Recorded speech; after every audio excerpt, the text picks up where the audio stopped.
Fala galera, o Tá na Rede tá pintando na tela da sua TV Farol. A gente vai se despedindo do ano de 2022, já mirando no ano de 2023. Por isso mesmo, a gente já tá antecipando aqui a nossa programação de 2023. Retomamos aí na temporada 2023 na TV Farol, com Tá na Rede, tem muita novidade. Hoje a gente vai falar sobre Copa do Mundo, sobre CRB, sobre CSA, esse Tá na Rede que chega a 2 anos de história, cenário novo, marca nova. E é isso, bora tocar a bola aqui, porque a gente vai falar primeiro, nesse bloco, sobre a Copa do Mundo. Que jogo histórico para fechar essa Copa do Mundo. A gente teve Argentina e França. A Argentina finalizando aí um jejum de 36 anos sem um título da Copa do Mundo. Messi brilhantemente fechando a carreira, se aposentando, na verdade, da seleção argentina com o tão sonhado título da Copa do Mundo. Foi justo aí, galera, essa Argentina campeã da Copa do Mundo do Catar 2022? Abraço Ludmila, Williams Martins, Veri, todo mundo está acompanhando aqui nosso trabalho. Uma final digna de uma final de Copa do Mundo, um confronto digno de uma final de Copa do Mundo, 3-3, disputa foi definida nos pênaltis, mas uma Argentina que teve um poder de amadurecimento, né? Que sobretudo foi isso, uma Argentina que teve sim ali muitos momentos carregada pelo Messi, mas olhando o jogo da final, foi uma Argentina que o Scaloni conseguiu retirar o que poderia retirar de melhor do elenco. Então, todo mundo jogou muito bem. A gente estava aguardando, inclusive na nossa transmissão, durante o pré-jogo, aguardando uma Argentina com 3 zagueiros, coisa que não aconteceu, foi com apenas 2, mas uma Argentina que, com o Di Maria na ponta esquerda, conseguiu entregar um excelente futebol, um futebol agressivo. O jogo em si foi muito bom, né? Foi um jogo de muita trocação, a gente pode debater um pouco mais sobre isso durante nosso programa. E a gente teve aí o Messi, né, Williams, chegando aí na sua última Copa, ele que já tinha dito que ia se aposentar realmente, que não dava mais para ele na seleção argentina para as próximas Copas, sonhou tanto com essa Copa do Mundo que acabou aí, inclusive, recebendo bola de ouro, melhor jogador da Copa do Mundo, também vai com duplo sorriso para casa, né? Verdade, né? Tudo bom, Ludmila? Um alô para todo mundo que está nos assistindo. E é isso, né? O Messi, para fechar com chave de ouro mesmo, né? Porque a idade está chegando, chega para todo mundo, chegou para o Messi no futebol, né? E ele precisava dessa Copa para fechar ali um jogador que é completo, assim, né? Já ganhou Champions League, já ganhou muitos campeonatos, todos os títulos possíveis, inclusive bolas de ouro aí, né, que ele tem para dar e vender, mas a Copa do Mundo era um sonho dele, ele conseguiu. E eu digo justo, porque não só o jogo, né, da final, mas toda a Copa, o Messi ele foi muito bem e trouxe ali a Argentina ao título. Chefe, capitão, tudo ali, o Messi foi o líder desse título. Agora eu vou jogar para vocês para a gente analisar, né, como é que a Argentina chegou aí a essa final da Copa do Mundo, porque chegou na Copa acreditada, né, com uma das melhores campanhas nas eliminatórias, mas logo no primeiro capítulo, ali na estreia, derrapou contra a Arábia Saudita, que era um adversário que a gente não imaginava que fosse colocar uma dificuldade para essa seleção da Argentina, né? Ali ela podia ter sofrido um baque, mas acabou se recuperando tanto na fase de grupos como no transcorrer, né? Oitavas de final, quartas de final, semifinal. O caminho foi de aprendizado, né? De se reerguer ali depois do baque para a Arábia Saudita, né? E inclusive o Al-Dassari, que fez o gol da vitória da Arábia Saudita, que ganhou um carro, né, do Al-Thani, que é o sheik lá, que é o príncipe, né, saudita, deve estar agora pensando, nossa, eu fiz o gol da vitória que garantiu a minha seleção contra a atual campeã do mundo, ou seja, valoriza mais na história da Copa do Mundo. A Argentina perdeu para a Arábia Saudita com o gol do Al-Dassari. E o título ficou, Ludmila, em boas mãos, porque a Argentina teve dificuldade no primeiro jogo, não pegou um grupo difícil, depois, já na outra fase, pegou a Austrália e a Argentina no início do jogo não teve dificuldades, fez logo 2-0, que contou com a falha do goleiro australiano, e no final passou sufoco. Se a Austrália pelo menos tivesse feito mais um gol, a partida teria ido para os tiros livres. Depois foi a Holanda. A Holanda já foi, aí sim, foi o adversário mais difícil da Argentina antes do jogo contra a França, e foi o jogo que disse assim, olha, se vocês não jogarem, vocês vão ser eliminados. Assim, um processo de amadurecimento muito importante da Argentina, porque perdeu para a seleção mais fraca dentro do próprio grupo, que depois teve a seleção do México, a seleção da Polônia. Teve esse confronto contra a Holanda, que foi muito importante, no sentido de a Argentina abriu 2-0 e terminou cedendo o empate na reta final. E isso foi um aprendizado para a Argentina, porque contra a Croácia, a Argentina foi muito bem. Uma forma de jogar realmente com o dedo do Scaloni, né? A estratégia contra a Croácia foi muito bem montada, deixando a Croácia um pouco mais com a bola, a Argentina pegando algumas jogadas de transição. Mas falando de ontem, pegou uma França que era uma França que teve problemas pré-Copa do Mundo para iniciar realmente com os desfalques, Benzema, Pogba, Kanté, mas foi uma França que, dentro da Copa do Mundo, nas fases anteriores, né, no caso semifinal, quartas e oitavas, foi muito bem, né? Na verdade, era superior à Argentina tecnicamente, né? Eu acho que taticamente, né, e tecnicamente também, porque o conjunto da França era, no papel, muito mais poderoso do que o conjunto da Argentina. A Argentina acabou sendo ao contrário. A Argentina funcionou na final num conjunto. Sim. E a França só com o Mbappé. Foi o contrário com a Argentina com o Messi. Justamente, né? E assim, olhando o jogo de ontem, dá para dividir, a gente até falou isso na transmissão de ontem, um jogo quando estava até o primeiro gol da França, onde a Argentina foi amplamente dominante, e depois, né, isso com 2-0, aí a França teve a oportunidade com o pênalti cometido pelo Otamendi. O Mbappé converteu e aí virou um outro jogo, né? A França se transformou realmente, mas muito dependente do Mbappé, porque depois, 2 minutos depois, foi o próprio Mbappé que fez uma pintura na entrada da grande área, depois nos acréscimos, né? O Mbappé também resolveu, levando para os pênaltis, mas é justamente isso, né? Uma França que não funcionou muito por conta do dedo do treinador argentino do Scaloni, que montou muito bem a seleção. Além do mais, também, tudo que os jogadores da Argentina poderiam oferecer de positivo, ofereceram. O Depou, que teve regularidade, foi muito bem. O Di Maria na ponta esquerda também, né? Foi uma partida realmente mágica do Di Maria. Além do Messi, manteve uma regularidade positiva. Então, foi tudo tinha que dar certo para a Argentina, onde deu, né?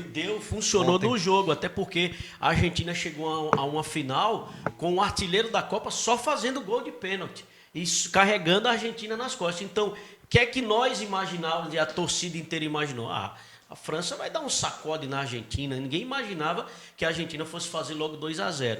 E respondendo definitivamente a sua pergunta, foi uma progressão.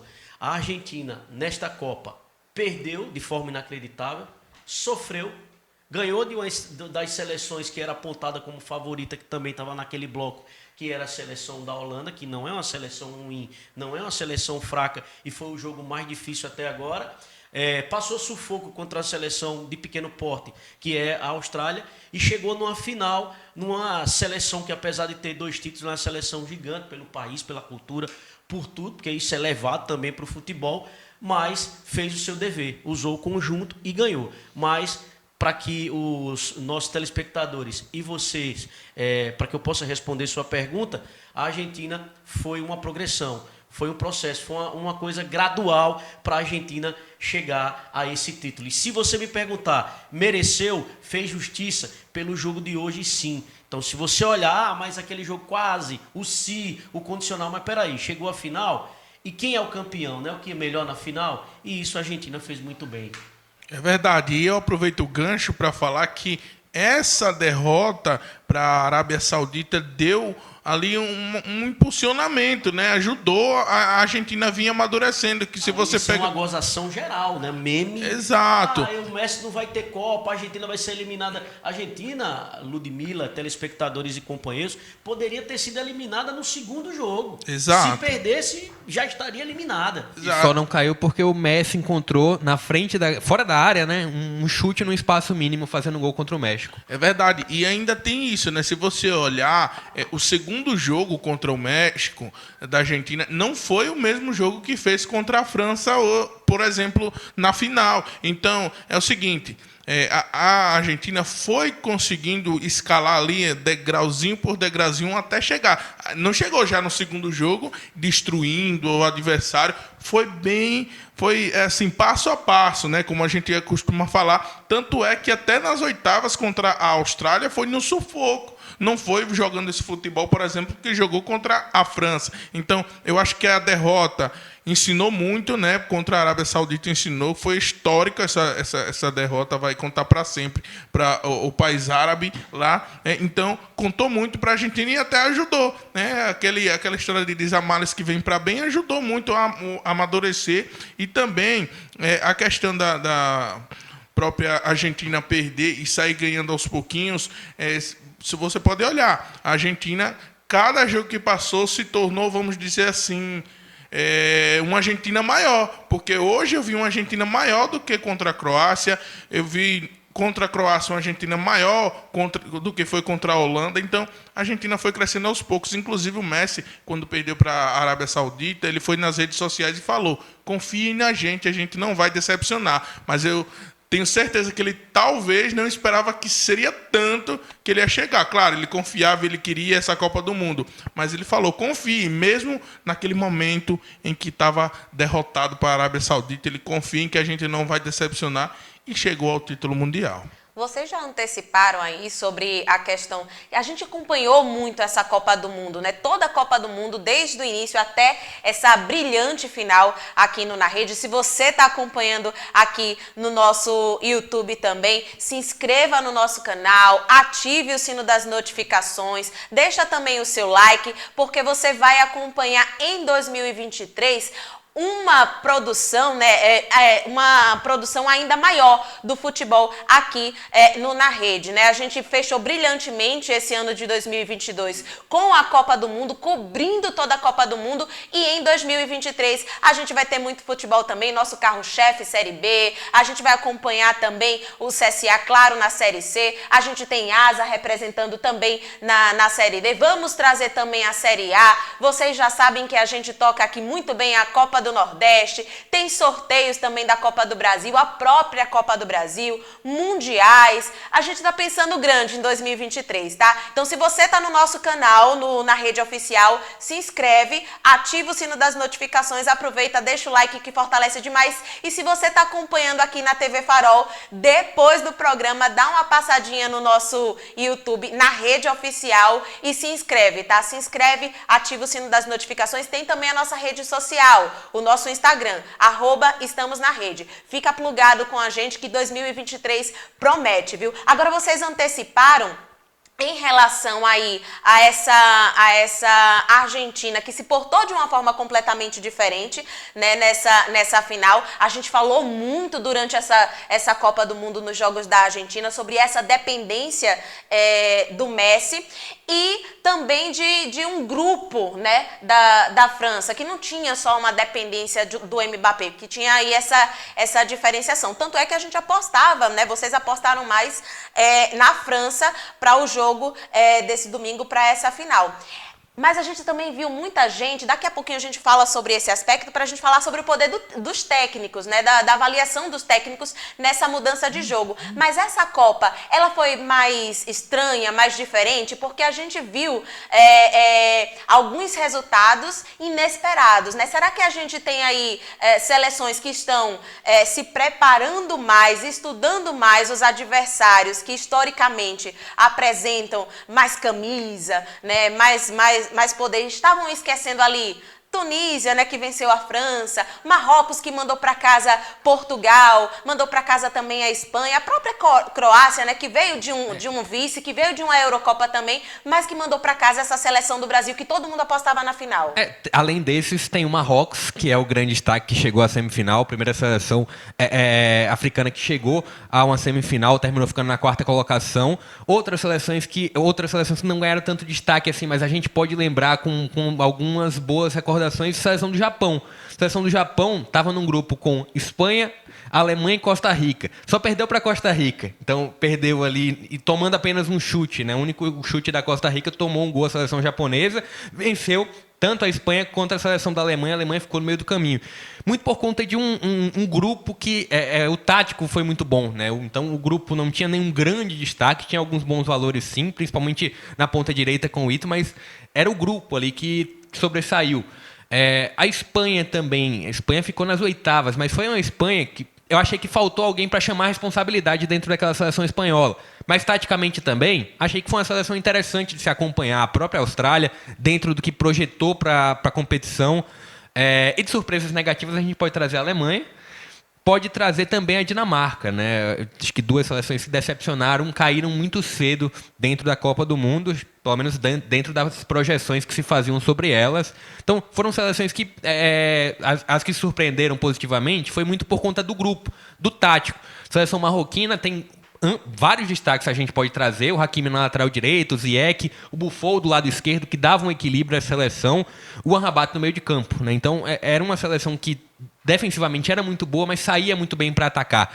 Então, conseguiu desbancar a seleção espanhola, conseguiu desbancar a seleção portuguesa, terminou parando na semifinal para a seleção francesa, mas por alguns erros na escalação, né? A gente trouxe muito isso. Marrocos perdeu na semifinal muito por conta de erros na escalação.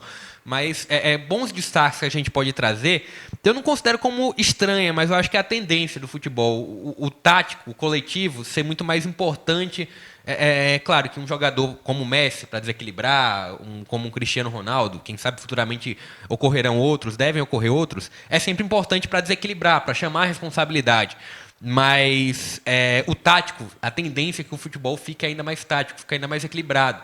Canadá também ficou na primeira fase, como último colocado do grupo dele, mas apresentou um bom futebol a seleção canadense. Então são alguns bons pontos que a gente tem que observar nessa Copa, que a tendência é que na próxima ocorra novamente.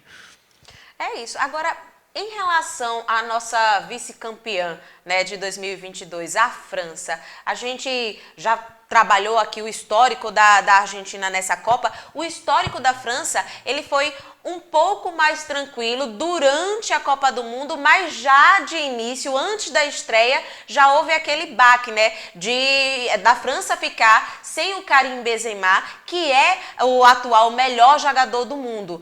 Como é que essa França se construiu durante essa Copa do Mundo para suprir uma falta do Benzema, de dar mais espaço para o Mbappé, de dar mais espaço, na verdade, para esse conjunto, né? Vocês falaram muito durante essa Copa do Mundo que França foi conjunto, né? Teve, inclusive, alguns jogadores que ficaram de fora da escalação porque pegaram gripe, né?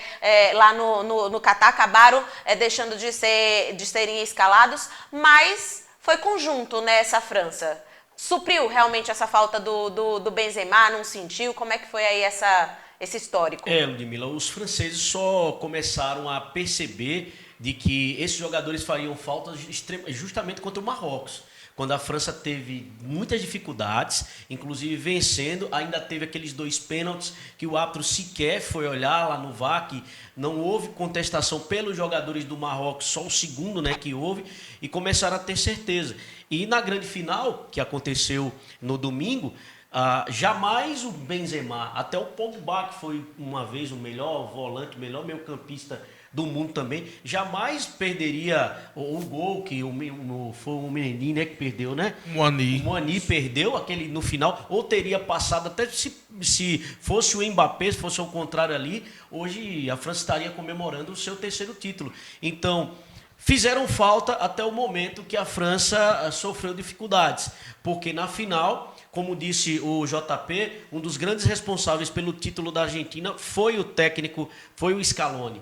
E o Didier Deschamps não imaginava, como também não imaginávamos que a Argentina não ia. A Argentina vai com medo da França, vai com 3 zagueiros, e isso não aconteceu. Apostou no Di Maria para ganhar o jogo e os franceses tiveram dificuldades. Até o Rabiot, né, a gente não falou tanto nele, o Griezmann e o Giroud sendo substituído ainda no final do primeiro tempo, e jogadores que estavam, né, JP, irreconhecíveis na defensiva da França, que não mostraram esse conjunto, inclusive na final. Então, contra Marrocos e contra a Argentina, o conjunto ele não funcionou. Foi a individualidade, No domingo foi o Mbappé com 3 gols, quase que o quarto saía, tanto que ele terminou como artilheiro. Para premiar, porque depois que você diz, um gigante do futebol como a França não vai ter nada nessa Copa do Mundo, o único prêmio se serve de consolo. Além da chuteira de ouro, foi a artilharia da Copa do Mundo. Então, nesses 2 jogos, se percebeu que alguns jogadores, principalmente o Benzema, que jamais perderia aquele gol. Até o Khedira faria aquele gol do Marrocos, né? Pois é, mas era uma seleção que, tirando esse jogo da final, foi uma seleção que apresentava mais equilíbrio no sentido de alguém mais, olhando para o lado da Argentina, a Argentina tinha um Messi que poderia desequilibrar, o Julián Álvares também, mas do lado da França tinha desde o Tchouaméni, o Rabiot, o próprio Mbappé, o Giroud, o Griezmann, já falei 4 jogadores que poderiam desequilibrar no campo ofensivo. Então já é o dobro do que eu falei da seleção argentina. Se escondeu, nem apareceu. O Griezmann não conseguiu aparecer, mas assim, a gente sempre falou, né?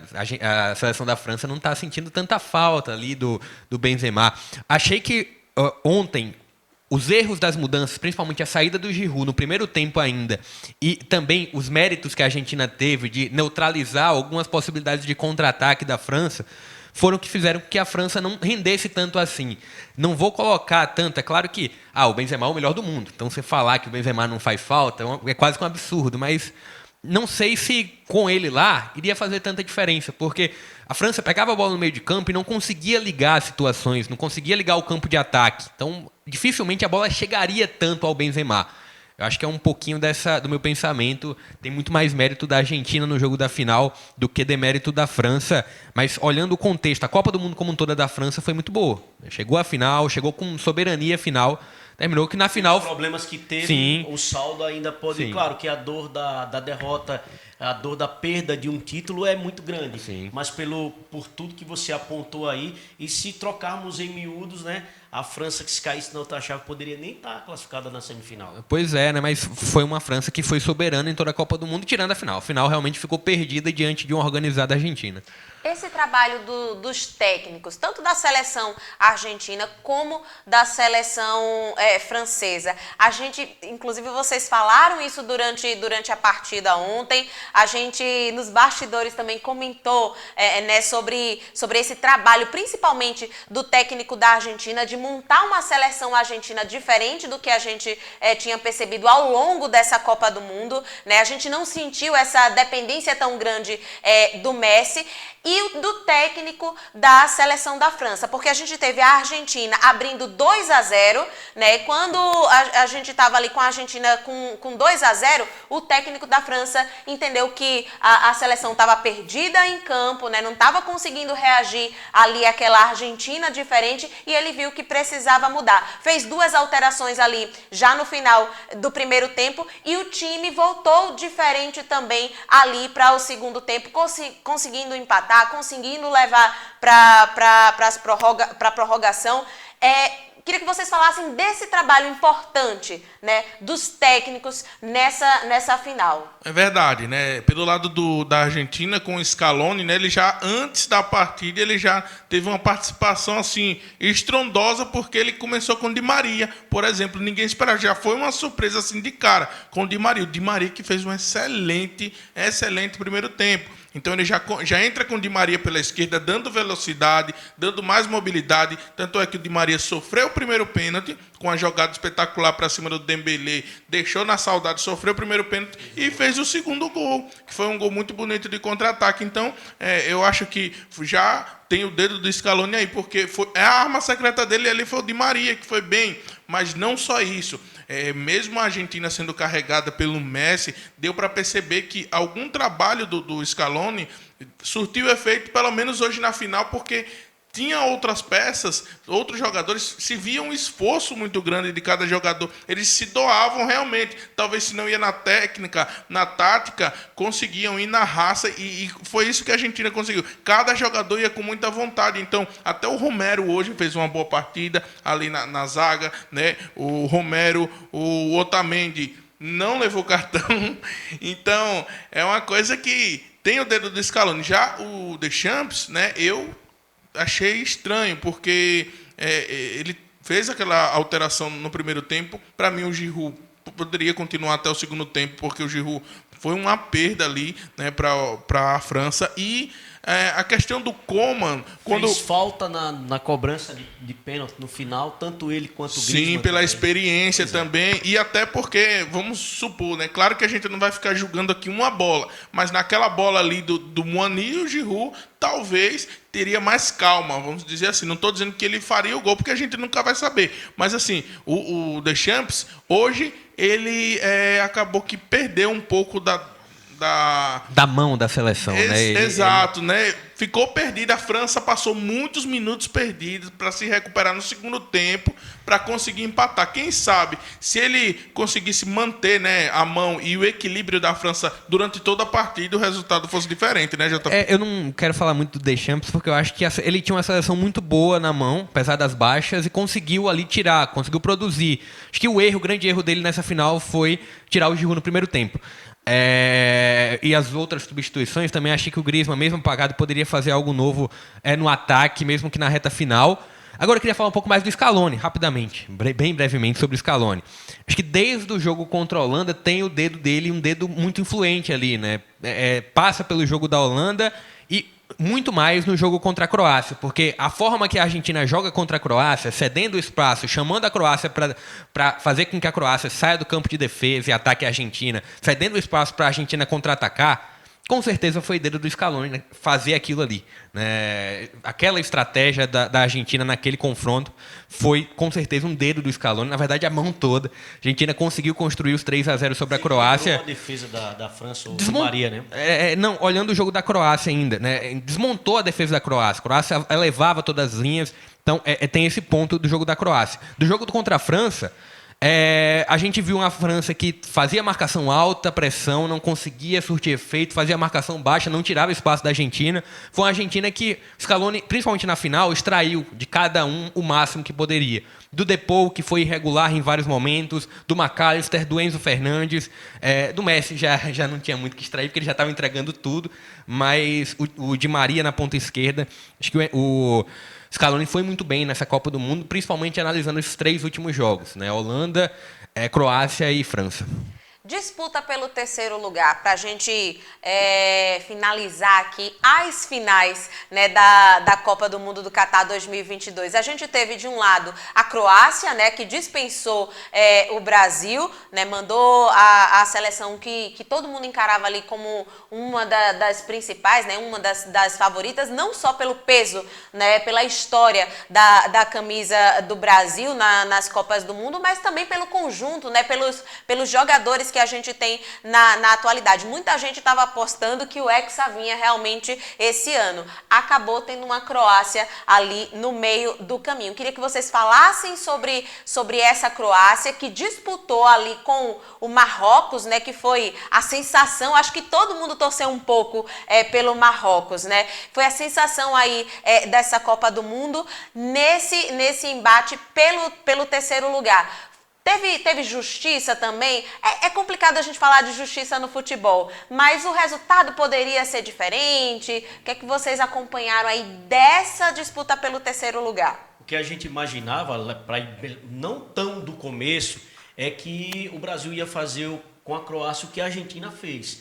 Já que a Croácia ela não conseguiu, né, ir para a final, mas pela segunda Copa consecutiva ela disputa, né, uma semifinal, foi vice-campeã, perdendo para a França do próprio Mbappé, que foi a sensação da Copa em 2018, tendo o Modric como campeão, e esse ano a seleção croata conquistou aí o terceiro lugar com mais uma vez o seu jogador, o seu líder, né, o cara que é adorado aí pelos seus torcedores, mais uma vez dele, né, que também está indo para a última Copa.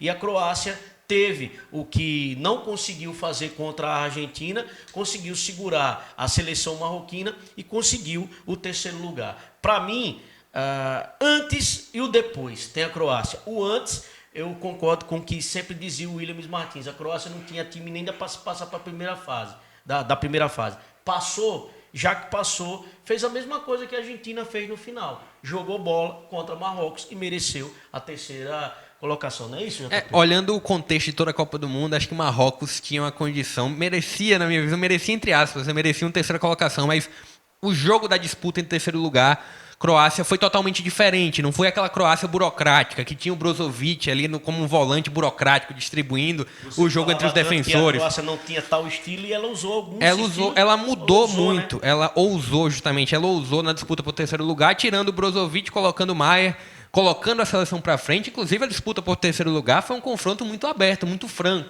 Até para Marrocos. Eu acho que o que prejudicou Marrocos foi querer jogar francamente contra a Croácia, cedendo espaço, não esperando. Então, se Marrocos espera um pouco mais, deixa a Croácia atacar, né, no sentido de espera montado realmente para contra-atacar, Marrocos teria uma melhor condição. Só que foi um jogo tão aberto que o primeiro gol saiu logo nos primeiros minutos, né? Então, e Marrocos também empatou muito cedo. Então foi um jogo bem tão interessante, não sei se é tão interessante quanto a final, porque a final foi extraordinária, mas Croácia e Marrocos também foi um bom jogo dessa Copa do Mundo. Já que a gente está trabalhando aí nesse Silver, inclusive falou, se o Brasil tivesse jogado como a Argentina contra a Croácia, a nossa história nessa Copa seria outra. Vamos falar sobre Brasil, até porque agora a gente tem que virar a página dessa Copa do Mundo, né, no Catar, e já pensar à frente, até porque não temos mais técnico, né, a gente vai ter que pensar aí quem vai ser o nome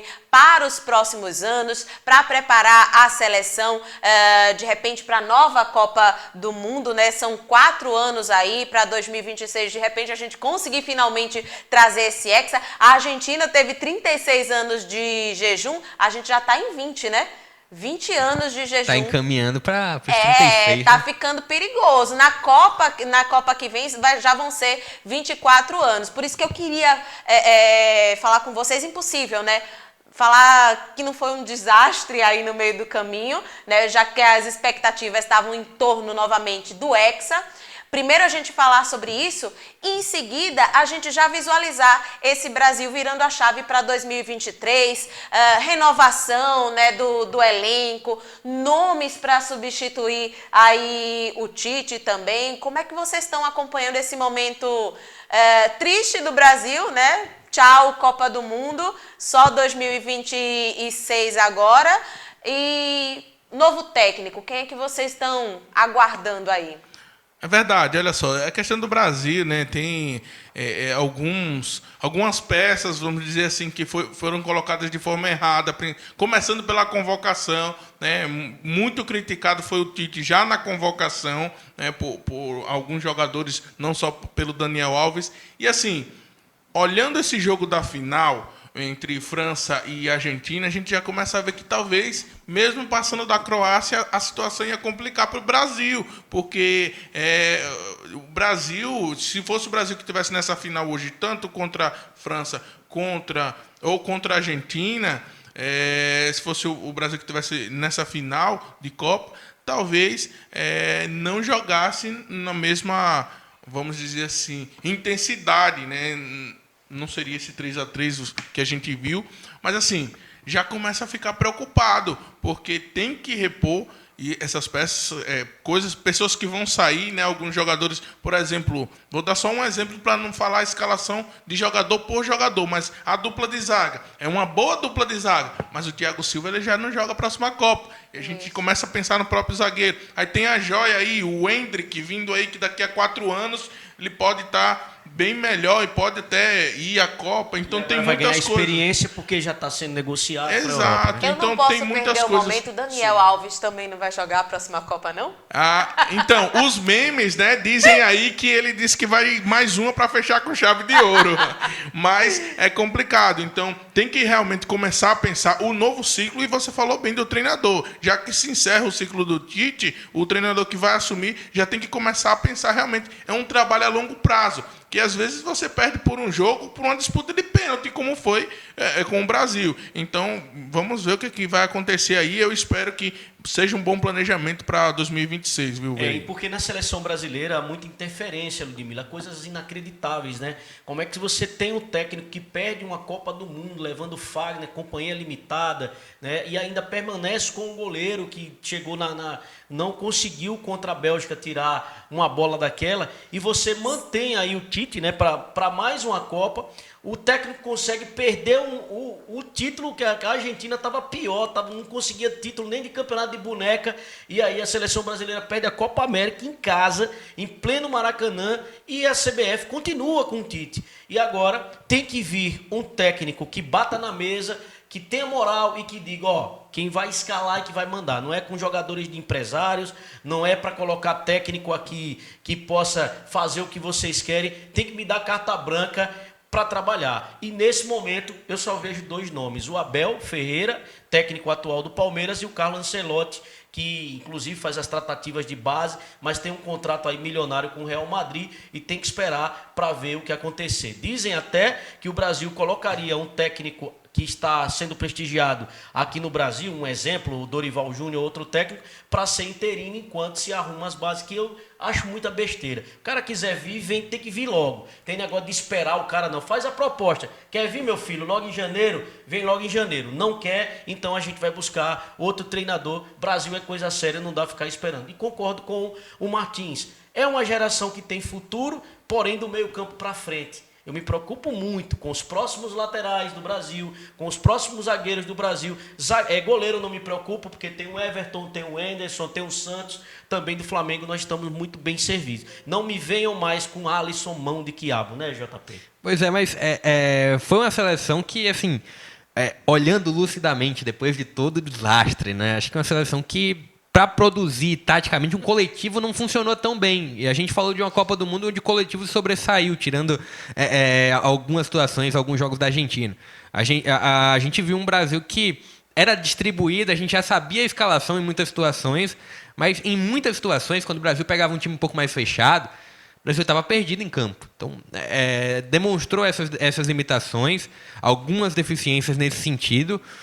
E no jogo da eliminação contra a Croácia, se o Brasil faz no mínimo 1/3 do que a Argentina fez contra a Croácia, pelo menos entrega a bola para a Croácia, espera um pouquinho a Croácia vir atacar, ia ter um campo todo de ataque para contra-atacar, colocando a bola para Rodrigo, ou para Vinícius Júnior, ou para Rafinha. Então, e assim, olhando para o jogo em si, as substituições foram desastrosas, né? A gente já debateu isso muito no nosso programa, saída do Vinícius Júnior, saída do Militão, colocando o Alexandro voltando de lesão numa prorrogação muito intensa. Então, acho que a eliminação foi muito sentida porque, além de faltar apenas 4 minutos, né, que é o que se mais fala, tinha muita... Só era segurar. Espera a Croácia vir. A Croácia não tinha tanto poder de definição assim. Então, foi erros grotescos, principalmente no jogo da eliminação, mas o Brasil já demonstrava algumas limitações no sistema criativo durante a Copa, anteriormente, antes do jogo da Croácia.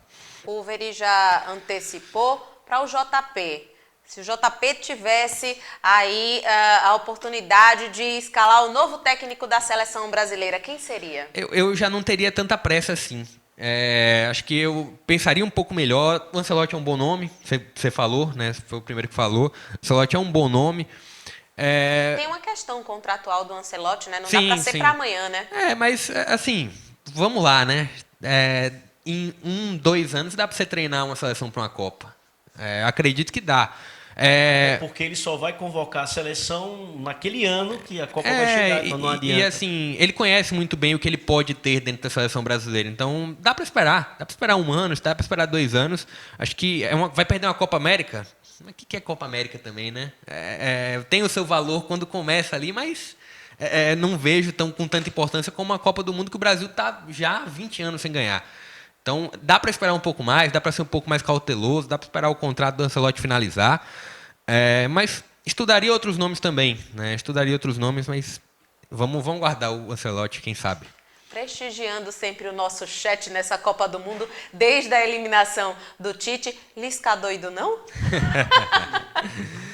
Quem sabe para ser um auxiliar para animar, né? Animar no vestiário pré-Ancelotti, né? Porque quando chegar não... Então a gente já combina aí para animar Lisca doido, sim, Daniel sim. Alves em 2026. Sim, dá para animar, né? Vamos fazer o seguinte, galera, bora virar a chave, né? Nos despedimos oficialmente dessa Copa do Mundo com toda essa análise. Daqui a pouquinho, no segundo bloco, vocês vão acompanhar todo o mercado da bola aqui em Alagoas, viu? Como é que tá aí o mercado, as mudanças para CRB e CSA, já pensando na temporada de 2023. Se você tá aqui no nosso canal, no YouTube, na rede oficial, se inscreve, ativa o sino das notificações e deixa também o seu like, que fortalece demais pra gente, tá? Se você tá acompanhando o Tá na Rede aqui na TV Farol, faz o seguinte, daqui a pouquinho o programa terminando, passa lá também no nosso YouTube e faz todo esse processo. Se inscreve no nosso canal, ativa o sino das notificações e deixa o seu like. Também tem o nosso Instagram, @estamos na rede, tem muita postagem, muita informação sobre futebol, jornalismo, entretenimento, tem sorteio também, então fica plugado aí nas nossas redes sociais, tá? Daqui a pouquinho, CRB e CSA para 2023. Fica agora com um rápido recadinho nesse intervalo dos nossos parceiros comerciais.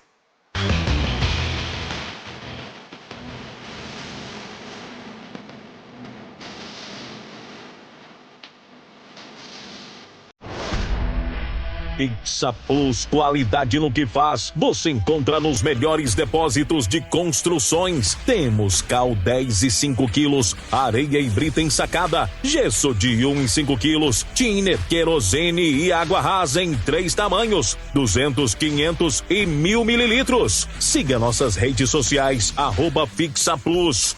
A Brisanet alcançou 1 milhão de clientes e segue contando com cada um deles. Inclusive com o Vitor, que não perde uma partida do seu time favorito.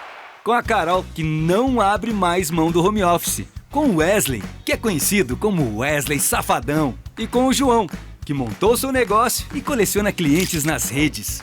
Brisanet, somos 1 milhão de clientes. Para cada conexão, milhares de possibilidades.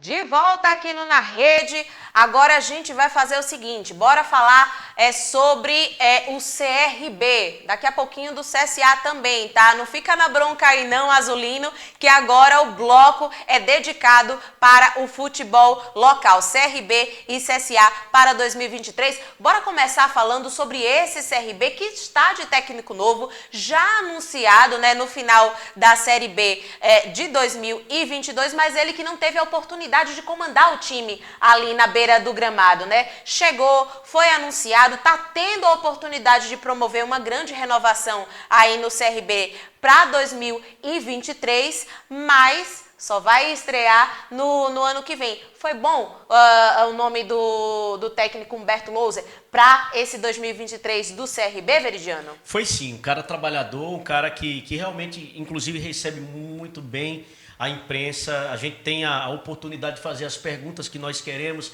e ele responde, não que os outros não tenham. E um dado interessante, uma das últimas partidas do CRB contra a Chapecoense, lá em Chapecó, a Chapecoense venceu o CRB, Ludmila e telespectadores, por 3-2. Tirando o Foguinho, sabe quem fez os gols da Chapecoense? O Mike, que está no CRB, e o Anselmo Ramon fez gol no CRB. Sabe quem era o técnico? Ele, Humberto Louser. Sabe o que aconteceu nesse ano? A Chape subiu. Então ele riu quando eu falei isso. Vai montar, que agrada muito, o JP vai falar daqui a pouco, o estilo de jogo dele. Não é um técnico retranqueiro, é um técnico que gosta de jogar, mas que pressiona o adversário nas linhas baixas e às vezes nas linhas altas também. E é um técnico que vem para fazer um trabalho que pela primeira vez o CRB tem um tempo para fazer uma pré-temporada, e uma pré-temporada bem feita. O CRB fica em Maceió e nos meados do começo de janeiro já vai para Camaragibe, já vai para o CT do Retrô também. Então ele tem um tempo para treinar, o CRB que se reapresentou dia 13, e ele vai sim ter aí não só esse tempo. Bagagem ele tem, conhece a Série B, já conquistou o acesso, e o time que ele está montando teve o dedo dele em todas as contratações, e tem esses dois que poderão ser os atacantes. O CRB pode formar até uma dupla de ataque com jogadores que ele já treinou, que é o Mike e o Anselmo Ramon. Bora falar sobre essa escalação de novos jogadores. Você quer falar também sobre o Humberto Louser? Humberto Louser que, além de subir, conquistou o título, né, de 2020 com a Chapecoense na última rodada. Competição um pouco turbulenta ali da Chapecoense, mas conseguiu ali o título na última rodada. Além do Mike e do Anselmo Ramon, Matheus Ribeiro e Anderson Leite trabalharam com o Humberto Louser. Agora, eu acho um pouco prejudicial a questão de todas as contratações do CRB têm o dedo do treinador. Porque vamos lá. Eu estou falando assim, foi um conjunto, o treinador e a direção também, né? Quando sim. eu falo que tem o dedo dele é para depois que não se diga, só a direção está contratando jogador. Vou te dar um exemplo, o Copete, por exemplo. A direção está trazendo o Copete, que a gente vai falar daqui a pouco, e não foi indicação do Humberto, mas ele aprovou. Sim. O Copete Isso é importante porque a gente sabe como é o futebol brasileiro, o treinador vai embora, deixa os jogadores que ele escolheu, né? Mas falando do Humberto Louser, um treinador que teve o grande sucesso da carreira dele na Chapecoense 2020, com o sucesso de sempre espremer o adversário, ou seja, marcava muito alto, sempre recuperava a bola no campo de ataque. Naquela ocasião, numa formação de 4-3-3. O CRB mantém uma base, né? Manteve alguns jogadores importantes da temporada passada para essa, alguns outros nem tanto, né? A gente vai debater sobre as contratações, mas um treinador que na temporada passada estava no Juventude, se complicou um pouco, não encontrou a forma de fazer o Juventude jogar, até porque o Juventude não estava de um nível de uma Série A, por exemplo. Mas é um bom treinador, uma boa contratação, Ludmila. Bora fazer o seguinte, bora falar sobre contratações, né, Rodrigo Veridiano? Deixa eu ver se eu tô certa aqui na matemática. A CRB já contratou 9 jogadores. 8 de forma oficial e o Copete, que só falta assinar, garantido pelo presidente, né? Mário Marroquim. Certo, já por aí, né, nas suas informações. Própria informação do presidente. Tô aqui com a lista, então. Tem Hereda, que já passou pelo Náutico, né? Matheus Ribeiro, que é ex-Vasco. O Simon, ex-Londrina, né? Fábio Alemão, ex-Esporte. O Auremir, ex-Goiás. Anderson Leite, ex-Juventude. Renato, ex-Avaí. E o Mike, ex-Chapecoense, além do Copete, que tá quase fechado, então. Já está fechado, só falta assinar. O Bahia não vai ficar mais no Bahia. Ele que pertence também ao Santos e que já disse que libera o jogador garantido aí pelo presidente Mário Marroquim. A foto dos jogadores agora também na tela. Esse aí, né, o CRB só com 2 goleiros, né? O Vitor Caetano, né, que renovou o contrato também. Você está vendo aí na nossa tela o Juninho Valora, que você gosta muito. Juninho, né? Valora é um segundo volante, né? O cara que inicia a construção das renovado, jogadas. O contrato dele, não só contratações, não. Aí, Ludmila, o Guilherme Romão, esse é essencial. Teve um acidente doméstico e fraturou, né, a mão direita, mas já está tendo todos os cuidados do departamento médico do CRB. Eu projetei aqui o meio de campo com a possibilidade de ter, é claro que está muito cedo ainda, mas Juninho, Auremir, e aí tem uma disputa entre o Anderson Leite e o Longini. Eu acho que o grande problema do CRB é ainda não ter um 10, né? Tem o Longini. Mas o Anderson Leite já não é aquela mesmo Longini da primeira passagem dele. Eu estou projetando aqui que o Anderson Leite pode jogar como um 10, mas mesmo assim o Anderson Leite pode jogar muito mais recuado, às vezes ocupando uma faixa meio central.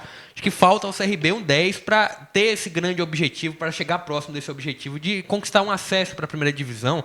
Que acho que a torcida do CRB deve acreditar que é o grande objetivo da equipe, né? Só lembrando que o Hereda tá vindo do ex-Náutico, o CRB também tentou a contratação, aí o Gilvan também zagueiro renovado, o CRB fez oferta pelo Jean Carlos, que é o grande ídolo do Náutico, que já saiu. O Náutico disse que ele só sairia. O Jean Carlos aceitou a proposta do CRB, as bases salariais, mas o Náutico não aceitou, porque o CRB tinha que pagar, inclusive, a multa rescisória. O Matheus Ribeiro está vindo do Vasco da Gama. Os defensores o Simon está vindo do Londrina, o Fábio Alemão do Sport, onde foi muito bem. O Auremir do Goiás, o Anderson Leite do Juventude, o Renato do Avaí e o Mike da Chapecoense. Olhando assim, né? Falando para o torcedor já caiu um pouco na real.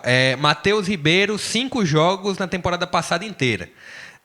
O Anderson Leite, 2 jogos pelo Juventude e 9 jogos no Campeonato Mexicano na temporada passada inteira. Então, são 2 contratações que eu acho que tem potencial, sim, mas jogadores que não ainda vão ter algum ritmo, vão ter um trabalho. Jean Patrick voltou, não sabe se fica. O Jean Patrick voltou e o Marcinho recebe proposta, e o Marcinho atacante, e o Jean Patrick, se vai ou não ser emprestado, a direção ainda vai analisar. Pois é, mas assim, para iniciar a temporada, acho que já tem uma boa base, né? Já tem uma boa base. E, inclusive, além do Copete, mais um zagueiro vem aí, mais 7 zagueiros, lembrando que o Gum, que foi o grande capitão do CRB desse ano, grande que eu falei assim, mas só deve ficar até o meio do ano. Então o CRB já deve estar confirmando mais um meia, né, mais um atacante de beirada e mais um zagueiro, pelo menos, que foi o que garantiu a direção até o final da semana, o final do mês. Posso falar aqui rapidinho, Ludmila? Pode falar rapidinho, que a gente também tem o CSA Sim, para falar aqui. Mas falando da linha de defesa do CRB, deve ter uma boa disputa entre o Hereda, que fez uma boa temporada do Náutico, apesar da queda, e o Matheus Ribeiro, que é um cara que deve ter confiança do treinador, na lateral direita, e aí a disputa pela zaga eu acho bem interessante, porque tem Simon, Fábio Alemão, Gilvan e Gum, 4 jogadores por 2 vagas, pelo que o Humberto Loser trabalha. Ainda tem o Denner 4... que pode vir e o Luiz Henrique, lateral esquerdo. Então, lateral esquerda apenas Romão. O Matheus Ribeiro pode atuar na lateral esquerda, mas ele atua mais do lado direito. Luiz Henrique é lateral de ofício, né? Esquerda. Sim. Então, Romão apenas como na lateral esquerda agora. Se pelo lado do CRB a gente tem técnico novo, o Humberto Lousa, pelo lado do CSA também, né? A gente tem o Roberto Fonseca e o CSA já está